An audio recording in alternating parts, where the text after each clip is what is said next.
Oi, estamos de volta aqui com a doutora Maria Celeste. Agora vamos falar da parte do tratamento, né, Maria Celeste? Que é muito importante essa parte. E são vários tipos, não é um tipo só. Na realidade, a gente tem à disposição uma série de opções de reposição hormonal, né? A gente conceitua com o termo genérico de reposição hormonal. Nós temos, basicamente, a gente já viu o estrogênio faltando e trazendo a sintomatologia.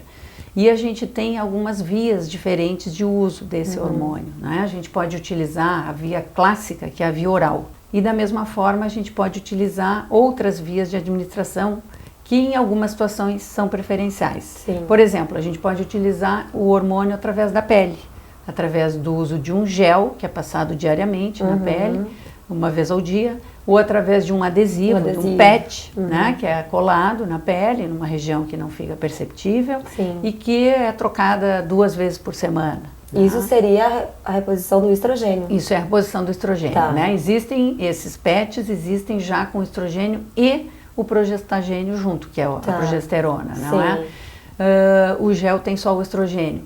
Existem implantes subcutâneos, né, que se podem utilizar, que duram cerca de 6 meses, não é? É muito parecido até com alguns métodos anticoncepcionais, né? Na realidade, o hormônio que se usa para anticoncepção, ele é um hormônio um pouco mais forte, um pouco mais potente do que o hormônio que a gente utiliza no caso da reposição hormonal no climatério, que é um hormônio natural, né? Ele tem a mesma estrutura molecular do próprio hormônio que o ovário vinha produzindo até aquele momento. Então não dá tantos efeitos? Não dá. Isso é uma coisa interessante da gente comentar. Pois né? Hoje os efeitos colaterais, né? Nós sofremos no ano de 2002 uma série de publicações, o impacto de algumas publicações científicas que fizeram avaliação do uso do hormônio em mulheres na pós-menopausa. E que foram mulheres estudadas com uma idade já bastante mais avançada do que essa idade típica que a gente se referiu, que é 49, 50, 48, que é a idade que traz a mulher com sintoma e que está prejudicando a sua qualidade de vida e que ela gostaria de fazer algum tipo de tratamento para melhorar ter a vida normal. Essa situação, voltar à vida normal. A gente atende muitas vezes mulheres profissionais que estão impedidas, que estão se sentindo assim debilitadas para manter o seu nível de atividade pelo nível de sintomatologia. Então, essas mulheres, ser saudáveis, ser normais, elas têm praticamente uma reposição hormonal fisiológica, né? A gente oferece uma reposição fisiológica do que até há pouco ela vinha produzindo. Por isso os para-efeitos são menores. Antigamente se utilizava hormônios mais sintéticos, se utilizava doses maiores e isso muitas vezes pode trazer efeitos colaterais mais importantes. Efeitos colaterais que seriam quais? Principalmente questão de coagulação, aumento do risco de tromboses, aumento do risco de AVC, de Mas derrames. hoje em dia, para deixar as pessoas tranquilas... Hoje é bastante raro esse tipo de evento, principalmente se a gente avaliar essa população que a gente está comentando, que são mulheres mais jovens, né, mulheres entre 50 antes do tratamento 60 anos. Também, não deixar passar tanto tempo. Isso é interessante, né? A única limitação em termos de duração do tratamento é um pequeno aumento no risco de câncer de mama quando se usa o hormônio por mais de 5 ou 10 anos e dependendo do tipo de hormônio, do tratamento que se usa. Existem alguns tipos que não se entra nesse risco aumentado, né? Nós temos algumas mulheres que não podem fazer uso do hormônio, né? E para essas mulheres também nós temos algumas opções não hormonais. Isso? Quais são as mulheres que nós colocaríamos como contraindicação para o uso do hormônio, né? Mulheres que tiveram câncer de mama tratado, né? Se evita o uso do hormônio.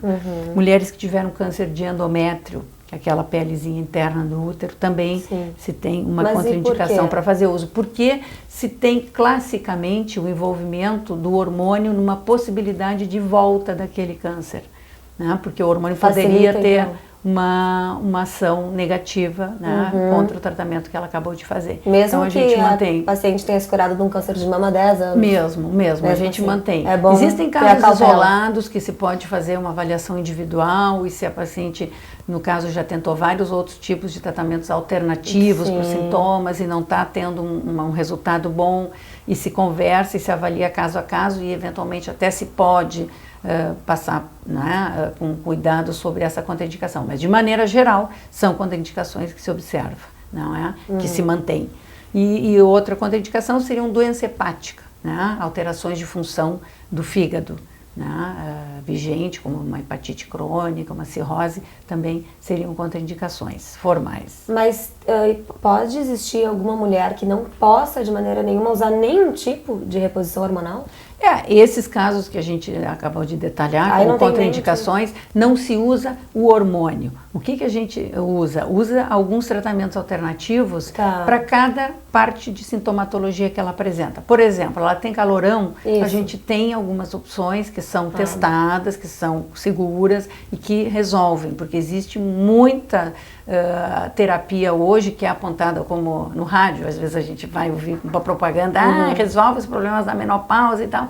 E são coisas que não foram sequer testadas, que não são nem medicamentos seguros, nem coisa nenhuma, mas a gente tem algumas opções que são testadas e que são seguras e que podem ser utilizadas no tratamento, por exemplo, do calorão de uma mulher que não pode usar hormônio. Claro. Ela tem ressecamento vaginal, ela não vai usar o creme vaginal com hormônio que passa para o sangue, no caso, mas existem alguns cremes vaginais que ela pode fazer uso sem problema. Ela tem osteoporose e ela não pode usar hormônio. Existem tratamentos para tratar a osteoporose, evitar fraturas e que não são hormonais. Então, sempre existe, não é, algumas opções. Isso é bom seguras. Porque tem mulheres que às vezes têm vários sintomas, tem calorão, tem osteoporose e acham, e por ter algumas dessas doenças, acham que não tem solução e acabam tendo que conviver com isso. E hoje em dia não precisa, gente. É só procurar um profissional, vai poder indicar a doutora Maria Celeste, uma profissional que vai poder ajudar. Eu gostaria até, a doutora Maria, de passar o teu e-mail para o pessoal de casa que tiverem outras dúvidas que a gente não pôde esclarecer aqui, eles estarem te enviando e tu poder responder. Vai ser um prazer, até para a gente poder esclarecer mais coisas para outras pessoas. Mas eu te agradeço muito, tá? Espero que a gente volte a conversar. Tem outros assuntos também, muito assunto. Hoje a gente escolheu esse para esclarecer que menopausa e climatério são coisas um pouco diferentes que as pessoas estavam associando muito, né? Mas eu te agradeço muito, muito obrigada. Eu que agradeço a oportunidade, muito obrigada. Tudo bem. Até daqui a pouco aqui no programa Maria Sônia, não saia daí.